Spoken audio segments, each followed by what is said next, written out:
রাজ্য সরকার এবং শাসক দল সবসময় দাবি করে থাকেন ত্রিপুরা রাজ্যে এখন চলছে উন্নয়নের কর্মযজ্ঞ। মানুষ না চাইতেই মানুষের হাতের কাছে পেয়ে যাচ্ছেন সবকিছু, কিন্তু রাজ্যের বিভিন্ন প্রান্তের বাস্তব চিত্র বলছে অন্য কথা।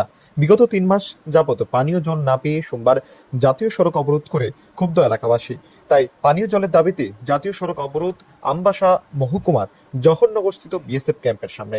বাগমারা পঞ্চায়েতের পাইজা বাড়ির ক্ষুব্ধ এলাকাবাসী এই সড়ক অবরোধে সামিল হয়। তাদের অভিযোগ, গত 3 মাস যাবৎ পঞ্চায়েত এবং ডিডব্লিউএস দপ্তরের নিকট বারংবার আবেদন নিবেদন জানিয়েও কাজের কাজ কিছু হয়নি। উল্টো পঞ্চায়েত প্রধান এবং ডিডব্লিউএস দপ্তরের কার্যকর্তা এলাকাবাসীকে ধমক দিয়ে বলেন জলের পুরনো লাইন ঠিক করা যাবে না। তখন তারা উপায়ান্তর না পেয়ে সোমবার আসাম আগরতলা 8 নং জাতীয় সড়ক অবরোধ করতে বাধ্য হন। প্রায় 2 মাস কাছাকাছি গেছে, ভোটার ইলেকশন অনেক আগের থেকে আমরা পঞ্চায়েতে গেছি, তারপরে নেতারাও ফোন করছি, তারাও কোনো সরা দিতে পারছে না এখন পর্যন্ত। পঞ্চায়েত সেক্রেটারির কাছে দিবার ধরে গেছি, তারপর লাস্ট মতো আবার অ্যাপ্লিকেশন নিয়ে গেছি, অ্যাপ্লিকেশনের সিলটা রিটু গেছি, এটা পর্যন্ত আমরা দিচ্ছে না। কোন পঞ্চায়েতের আন্ডারে আপনারা? বাগপাড়া পঞ্চায়েত সেক্রেটারি, তারা সেক্রেটারির কথা করতে গেলে মানে উল্টা সুর মারা, আরো মানে অন্যরকম কথাবার্তা কয়। কত পরিবার আছে এখানে? এখানে প্রায় 100 পরিবারের উপরে আছে। তো এই জল যে পাইতেছে না, এখানে জল কি সাপ্লাই নেই?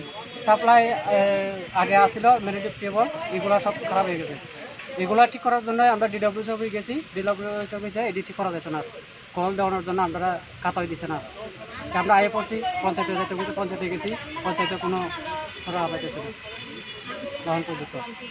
তারপরে কিছুদিন আগে আমরা আবার গেছি পঞ্চায়েতে, গেছে পরে গেছে তোমরা এটা ঠিক করা হয়তো না, তারপরে গাড়ি দিয়ে জল পাঠিয়ে দিব।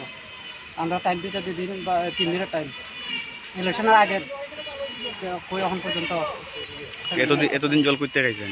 কতদিন নদীর থেকে, তারপরে বৃষ্টির জল জমাইয়া। লোকসভা নির্বাচনের সময় ভোট দেওয়ার জন্য বাড়ি বাড়ি আবেদন জানানো হয়, সাথে অনেক প্রতিশ্রুতিও দেন নেতা মন্ত্রীরা। তখন এলাকাবাসী তাদের পানীয় জলের সমস্যার কথা তুলে ধরেছিলেন। তখন নেতা নেত্রীরা বলেছিলেন খুব শীঘ্রই তারা এই পানীয় জলের সমস্যার সমাধান করবেন। কিন্তু ভোট শেষ হয়ে গেলেই তারা সবকিছু ভুলে যান। এখন ভোট শেষ হতে নেতা মন্ত্রীরা বাগমারা পঞ্চায়েতের পায়চাপাড়ি জলের সমস্যার কথা ভুলে গেছেন।